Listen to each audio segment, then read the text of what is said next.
টোকায় নিয়ে আসবো আমরা, বাড়িতে বাড়ি থেকে টোকায় নিয়ে আসবো বাংলা। তো আমরা চাই যে একটা ভালো ফিল্ম করে দেখো, হলে ইন্ডিয়া থেকে টেকনিশিয়ান নিয়ে আসো। এখন আমরা ওই সেখানে একটা মুভি করা হয়েছে অপারেশন সুন্দরবন, সেটা মুক্তির। চলচ্চিত্র নিয়ে ভেবেছেন তিনি কিভাবে সিনেমাকে বড় করা যায়, আরও সিনেমার বাজারকে বাড়ানো যায়, সিনেমাকে গ্রহণযোগ্য করা যায়, সিনেমাকে চাঙ্গা করা যায়। বেনজির আহমেদ বাংলাদেশের চলচ্চিত্র নিয়ে অনেক ভেবেছেন। কার কথা বলছি? বাংলাদেশের head of police, HP, IGP, মানে বেনজির। আসলেই তিনি বেনজির। তার বক্তব্য আমরা পুরা শুনবো, তিনি চলচ্চিত্র নিয়ে কী ভেবেছেন। বাংলাদেশের কিংবদন্তি তুল্য পরিচালক, মাস্টার মেকার খ্যাত মালেক আফসারী একবার বলেছিলেন, বাংলাদেশের চলচ্চিত্র হলো গরিবের বউয়ের মতো। গরিবের বউ যেরকম সবার ভাবি, যে যেভাবে খুশি পরামর্শ দেয়, মজা নেয়, হাসি তামাশা করে। বাংলাদেশের সিনেমা হলো তাই। আবার সাংবাদিক, সাকিব বিরোধী সাংবাদিক তানভীর তারেকও এই কথাটি বলেছিলেন, বাংলাদেশের চলচ্চিত্র বেনজিরের বউ। তিনি আরও একটু বাড়িয়ে বলেছেন যে নায়িকা বর্ষা, অনন্ত জলিল এরাও চলচ্চিত্রকে পরামর্শ দেয়। অথচ যারা চেটেপুটে খাওয়ার, এই মিশা সদাগর, জয় চৌধুরী, তারা চেটেপুটে খাচ্ছে। আর এক শ্রেণী আছে চলচ্চিত্রের ব্র্যান্ডকে কাজে লাগিয়ে, সাইনবোর্ডকে কাজে লাগিয়ে অন্য ধান্দা করে যাচ্ছে। যেমন মাহিয়া মাহি, পরিমণি, অপু বিশ্বাস, তারা এই সাইনবোর্ড কাজে লাগিয়ে অন্য ধান্দা করে যাচ্ছে, যা উল্লেখ করা যায় না। যাই হোক, বেনজিরের কথা বলছিলাম। তিনি আসলেই যে নজির স্থাপন করেছেন তা বেনজির। একটু পরে আপনাদেরকে শোনাচ্ছি তার চলচ্চিত্র ভাবনা। এই মহামতি বেনজির, আপনারা থিফ অফ বাগদাদ সিনেমাটি দেখেছেন?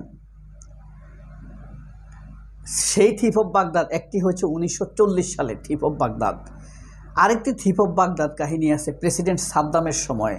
তিনি তার মামাকে বাগদাদের মেয়র হিসাবে নিযুক্ত করেছিলেন, ইজ্জত ইব্রাহিম। তিনি বাগদাদের সকল ডোনেশন, অনুদান, উন্নয়ন কর্মকাণ্ড থেকে এভাবে টুপাইস কামিয়ে শেষ করে দিয়েছেন। সেটি হলো থিফ অফ বাগদাদ। আমাদের এই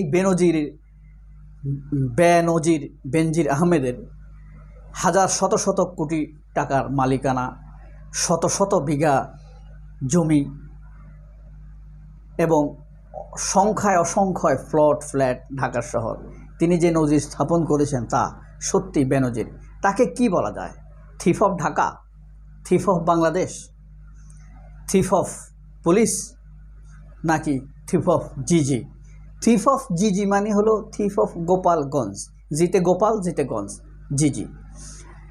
কোনটা বলা যায়? বেনজির আহমেদকে thief of Dhaka, thief of police, thief of Bangladesh, নাকি থিফ অফ জিজি? আপনারা কমেন্ট বক্সে কমেন্ট করে জানাবেন। আমরা এখন শুনব বেনজিরের আহমেদের চলচ্চিত্রকে উন্নয়ন করার জন্য তিনি কি কি চিন্তা ভাবনা করেছেন তার মুখ থেকে। চলুন শুনে আসি। বাংলা। তো আমরা চাই যে একটা ভালো ফিল্ম করে দেখো, হলে ইন্ডিয়া থেকে টেকনিশিয়ান নিয়ে আসো। এখন আমরা ওই সেখানে একটা মুভি করা হয়েছে অপারেশন সুন্দরবন, সেটা মুক্তির অপেক্ষায় আছে। তো এখানে যারা ইনভেস্ট করেন, এটা ইয়ে 2 কোটি টাকার ফিল্ম কোনো ফিল্ম হতে পারে না। তো এখন যারা ফিল্ম বানায়, এরা 2 কোটি টাকার মধ্যে একটা ফিল্ম বানানোর চেষ্টা করে, এবং এই 2 কোটি টাকা ফেরত আনার মতো ক্যাপাসিটি কিন্তু বাংলাদেশের মার্কেটে এখন নাই। এর অনেক সমস্যা। একটা সিনেমা হলের সমস্যা, এই সিনেমা হলের সমস্যা, সেটা আমি বলতে কেন হয়েছে সেটার একটা কারণ আছে। আমাদের খুব ভালো এই নিয়ে স্টাডি অ্যান্ড অ্যানালিসিস আছে বাংলাদেশের এই সমস্ত এই ইন্ডাস্ট্রিটা নিয়ে। তো এইখানে একটা মজার ব্যাপার হলো এই যে একজন প্রডিউসার যদি 1 টাকা আয় করেন, একটা ফিল্ম যদি 1 টাকা আয় করে, একটা প্রডিউসার সেখান থেকে পায় মাত্র 20 পয়সা। তো 20 পয়সা পেয়ে সে কত বছরে তার এই পুঁজি, যে 2 কোটি টাকার পুঁজি সে বিনিয়োগ করে, তাহলে এই 20% হারে যদি সে টাকা ফেরত পায়, কত বছর লাগবে এই টাকাটা ফেরত আসাতে। তো সে কারণে এই কেউ আর সহজে আসতে চায় না। মাঝে মাঝে বিভিন্ন কারণে সব করে কেউ একজন আসে, একটা প্রজেক্ট নেয়, নিয়ে ওটা করে তারপর সে he or she runs away, আর ওটা খুঁজে পাওয়া যায় না। ঠিক আছে, কিন্তু আমাদেরকে যাতে করে একটা এটাকে আমরা যদি বলি ইন্ডাস্ট্রি নিয়ে ওটা করে সে কত এবং আমাদের শুধুমাত্র আমাদের সংস্কৃতি নয়, বৈশ্বিক সংস্কৃতিকে দে ক্যান এনক্যাপচার এবং real time they can encapture and project, সেটা আমরা চাই এবং সে কারণে আমরা এটা করেছি। এবং এখান থেকেও আমরা খুব শীঘ্রই কয়েকটা চলচ্চিত্র তৈরি করতে চাই। এইখানে একটা মজার ব্যাপার হলো এই যে একজন প্রডিউসার যদি 1 টাকা আয় করেন, একটা ফিল্ম যদি 1 টাকা আয় করে, একটা প্রডিউসার সেখান থেকে পায় মাত্র 20 পয়সা। তো 20 পয়সা পেয়ে সে কত বছরে তার এই পুঁজি, যে 2 কোটি টাকার পুঁজি সে বিনিয়োগ করে, তাহলে এই 20% হারে যদি সে টাকা ফেরত পায়, কত বছর লাগবে এই টাকাটা ফেরত আসার। তো সে কারণে এই কেউ আর সহজে আসতে চায় না। মাঝে মাঝে বিভিন্ন কারণে শখ করে কেউ একজন আসে, একটা প্রজেক্ট নেয়, নিয়ে ওটা করে তারপর সে he or she runs away, আর ওটা খুঁজে পাওয়া যায় না। ঠিক আছে, কিন্তু আমাদেরকে যাতে করে একটা এটাকে আমরা যদি বলি ইন্ডাস্ট্রি, তাহলে একজন বিনিয়োগ করে যাতে করে তার প্রফিটটা নিয়ে যেতে পারে সেটার ব্যবস্থা করতে হবে এবং এখানে এই ব্যবস্থার সংস্কার নিয়ে আসতে হবে। আমাদের একটু আগে কথা বলছিলাম আমরা তথ্য সচিব সাহেবের সঙ্গে বসে পাশাপাশি। তো আই ওয়াজ আস্কিং যে একটা কথা শুনছিলাম আমরা যে এখানে গভর্নমেন্ট নিয়ে আসবে, এখানে সাবসিডি নিয়ে আসবে। তিনি বললেন যে হ্যাঁ, আমাদের তো 1000 কোটি টাকা আছে, যা 4.5% সুদে দেওয়ার জন্য বসে আছে, কিন্তু কোনো রেসপন্স নেই। আই ক্যান টেল ইউ, আপনি টাকা আমাকে দেন, পুলিশ কল্যাণ ট্রাস্ট, আমরা 1 বছরের মধ্যে সারা বাংলাদেশে 100 সিনেমা বেচতে নেব আমরা। এবং that's could be an agreement between police Kalyan trust and ministry of information, and it can be a tripartite agreement, যে ব্যাংক দিবে, বাংলাদেশ ব্যাংক, তাদের সঙ্গে আমরা চুক্তি করতে রাজি আছে। And we can make it happen. We have that opportunity. We have the capacity. We have the manpower. We have that all this, platforms and everything. So we can do that. এবং আমরা সেখানে আমরা এই সঙ্গে আরও বলতে চাই যে এই যে জিনিসটা, এখানে যে মধ্যস্বত্বভোগীরা আছে, একাধিক, একটা না, এখানে আপনার প্রতিষ্ঠান নাম কি? হ্যাঁ, না ওই যেটাতে আপনি প্রোডাকশন করেন যে হাউস দিয়ে, হ্যাঁ, নর্ডারাই করে করছেন আপনি, শো মোশন। তো উনি যে স্বত্বাধিকারী, উনি জানেন যে কত কষ্ট হয় টাকাটা তুলতে। তো আমরা বলতে চাই যে যাতে করে যারা এই প্রডিউসার আছেন, যারা প্রডিউস করেন ফিল্ম, তো তারা যাতে করে সহজে তার পুঁজি ফেরত আনতে পারেন, লাভ করতে পারেন, সেই সংস্কারও আনতে হবে। আর যদি এইভাবে আমরা করি, উই ক্যান মেক শিওর যে যারা পুঁজি বিনিয়োগ করবেন সহজে তারা টাকা ফেরত দিয়ে যাবেন, সেটা আমরা করতে পারবো। এবং এই মাঝখানে যে অসংখ্য মধ্যস্বত্বভোগী আছে, এই অসংখ্য মধ্যস্বত্বভোগীর হাত থেকে এই বাংলাদেশের ইন্ডাস্ট্রিকে, আমি বলব মধ্যস্বত্ব রাহুর হাত, এই রাহুর হাত থেকে মুক্ত না করতে পারলে কিন্তু ইন্ডাস্ট্রি ফ্রি হবে না এবং প্রডিউসাররা তাদের টাকা ফেরত দিতে পারবেন না। আর প্রডিউসার টাকা ফেরত না নিতে পারলে উনি কেন প্রডিউস করবেন? If it is a business, যদি শখ হয় অন্য বিষয়, কিন্তু if it is business is industry, আমি বিনিয়োগ করবো, আমি তো I want my money back, I want to make profit, so সেটা করতে হবে। তো সেটা সেই সংস্কারও আমাদের আনা দরকার আছে। এবং সেক্ষেত্রে আমরা তথ্য মন্ত্রণালয়ের সঙ্গে জয়েন্টলি কাজ করতে চাই এবং maybe that's at some point our Kalyan trust officers can, তোমরা একসময় দেখা করো সচিব মহোদয়ের সঙ্গে। এখানে বেনজির বলছেন যে তিনি শুনেছেন চলচ্চিত্রের জন্য বাংলাদেশে সরকার 1000 কোটি টাকার অনুদান দিয়েছে।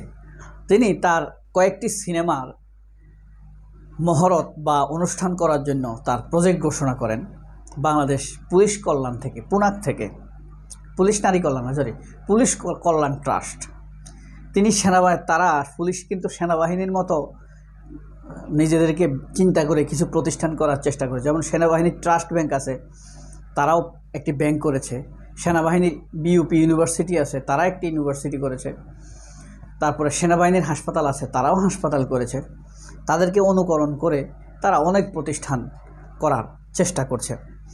তো তারা ওই যে সেনাবাহিনী পুলিশ কল্যাণ ট্রাস্ট থেকে, যেমন তার সাথে বেনজিরের সাথে কাদের সম্পর্ক ভালো, বেনজির কাদেরকে পছন্দ করে, আরেফিন শুভ, রায়হান রাফি, তারপরে এই ঢাকা অ্যাটাকের পরিচালক আছে না, এদেরকে পছন্দ করে। এরাই হলো বেনজিরের কোরামের লোক, বেনজির ঘরানার লোক। প্রথম আলো, সে কিন্তু প্রথম আলোকে খুব অ্যাপ্রিসিয়েট করে সব সময়। তো এইদেরকে, তার পছন্দের লোকদেরকে নিয়ে তিনি যখন শুনেছেন যে সরকার 1000 কোটি টাকা অনুদান দিচ্ছে চলচ্চিত্রের উন্নয়নের জন্য। তিনি বলেছেন এই টাকা আমাদেরকে দিয়ে দেন, আমরা চলচ্চিত্রকে ঘুরিয়ে দিব, জেলায় জেলায় সিনেমা হল করব। এরকম তিনি তখন তথ্যমন্ত্রী বলেছেন আপনারা যোগাযোগ করে নিতে পারেন। এভাবে তিনি এমন কোনো দিক নেই বেনজির কথা বলেননি। বেনজির ধর্ম নিয়ে কথা বলেছেন, হুজুরদেরকে জ্ঞান দিয়েছেন, আলেমদেরকে জ্ঞান দিয়েছেন, প্রশাসনকে জ্ঞান দিয়েছেন, বুদ্ধিজীবীদেরকে জ্ঞান দিয়েছেন, সাংবাদিকদেরকে জ্ঞান দিয়েছেন। বেনজিরের জ্ঞান দেওয়ার সীমা পরিসীমা নাই। তিনি তো মহামতি, তিনি মহান, তিনি অতুলনীয়, তিনি নজিরবিহীন, তিনি বেনজির। এই কারণে জ্ঞান দেওয়ার কোনো সীমা পরিসীমা থাকে না। আর জ্ঞান যদি আপনার ভরপুর থাকে, আপনার পেটে, আপনার সিনায়, আপনার মাথায়, মানুষের জ্ঞান থাকে মাথায়, আর বেনজিরের জ্ঞান থাকে কিন্তু পেটে, সিনায়, হাতের মুঠোয়, চোখে, মুখে, দাঁতের কোনায়, সবখানেই তার জ্ঞান থাকে। তিনি যা দিবেন সবই জ্ঞান। যদিও এখন তিনি নীরব, অনুপস্থিত, অনেকে বলে পলাতক। অসম্মানজনক শব্দটি আমরা ইউজ করতে চাই না। এই লোকই বাংলাদেশের পুলিশের প্রধান ছিল। এই লোকই বাংলাদেশকে নেতৃত্ব দিতে চেয়েছিল। এই লোকই মানুষকে ধরে ধরে এনে মারার কথা বলেছিল, মাটির নিচ থেকে তুলে আনার কথা বলেছিল। যাই হোক, তার চলচ্চিত্রের ভাবনা আপনাদের কেমন লাগলো জানিয়ে কমেন্টস করবেন। সবাই ভালো থাকবেন। আল্লাহ হাফেজ। আসসালামু আলাইকুম।